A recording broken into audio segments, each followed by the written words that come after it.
长期用塑料袋装肉，然后放冰箱保存，竟然害得河南双胞胎姐妹花双双患上乳腺癌，而且发现之时已经到了癌症中期。医生虽然拼尽全力，但依旧无法彻底铲除两姐妹体内肆虐的癌细胞，父母更是整日以泪洗面，肠子都快悔青了。那么用塑料袋装肉放在冰箱保存，到底有怎样不为人知的危害？小小的塑料袋为何能成为夺取百姓健康的罪魁祸首？用塑料袋装肉，然后再把肉塞进冰箱冷冻或者冷藏保存，相信这是我国很多家庭的基本操作，几乎所有人都这么干过。然而，河南郑州的双胞胎姐妹就出事了。据报道，家住郑州市的小美和小丽是一对双胞胎，但去年却双双患上了乳腺癌。去年6月，两姐妹因疫情封控，只得在家赋闲，闲来无事就往家里囤积了很多瓜果、蔬菜、肉类，全部用塑料袋装好，放进冰箱保存。正所谓家中有粮，心里不慌。在两姐还为了自己囤积的粮食沾沾自喜的时候，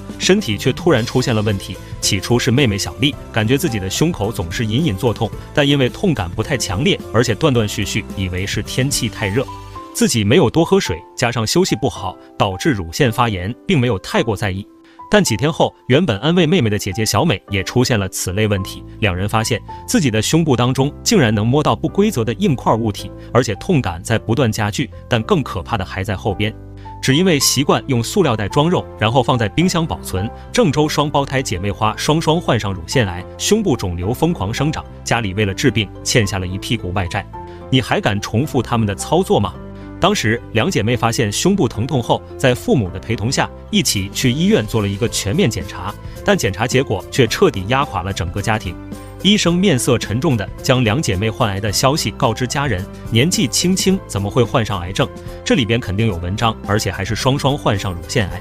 这个情况让医生都觉得奇怪，但根据家里人的介绍，医生排查了小美和小丽家族患癌的遗传诱因。既然不是家族患癌遗传问题，那就肯定与生活环境有关。在一步步排查之后，医生断言小美和小丽身患乳腺癌与长期使用塑料袋装肉有关。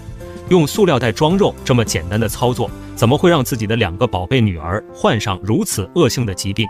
父母焦急地询问医生。原来塑料袋虽然颜色艳丽、五颜六色，但上边的这些染料却很容易脱落，而生肉的表面比较粘稠，所以塑料袋上大量有毒的化工颜料就会自然而然沾染到肉类之上，最后再被我们吃进肚子，危害人体健康。而且这些劣质塑料袋和非食品级塑料袋遇上油脂物质后，染料脱落情况更为严重。而生肉中含有大量的油脂，正好加速了塑料袋上染料的脱落，对人体健康造成的潜在危害更大。只因长期使用塑料袋装肉放进冰箱保存，郑州双胞胎姐妹花双双患上乳腺癌，家里的天都快塌了。塑料袋上的染色化工原料沾染到肉类食品上后，不管怎么清洗，依旧还是会有很多染料附着在肉上，潜藏在我们看不到的地方。除染料外，塑料袋中的邻苯二甲酸盐、双酚类等物质也是损害人体健康的罪魁祸首。这些化工原料是生产塑料袋的重要原材料，但这些化工原料却对人体有害，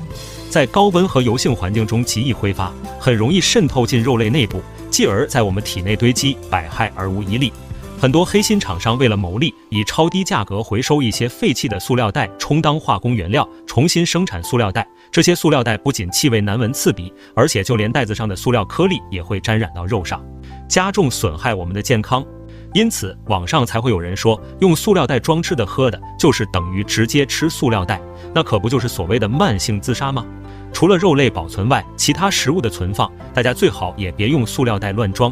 现在很多人喜欢用塑料袋直接装啤酒和熟食，如果有此类习惯的，请大家一定改掉这个坏毛病。现在塑料袋虽然便捷廉价，极大地方便了我们的生活，频繁使用也不会给我们造成多大的经济损失，但却会在潜移默化中损害人体健康，你还敢如此操作吗？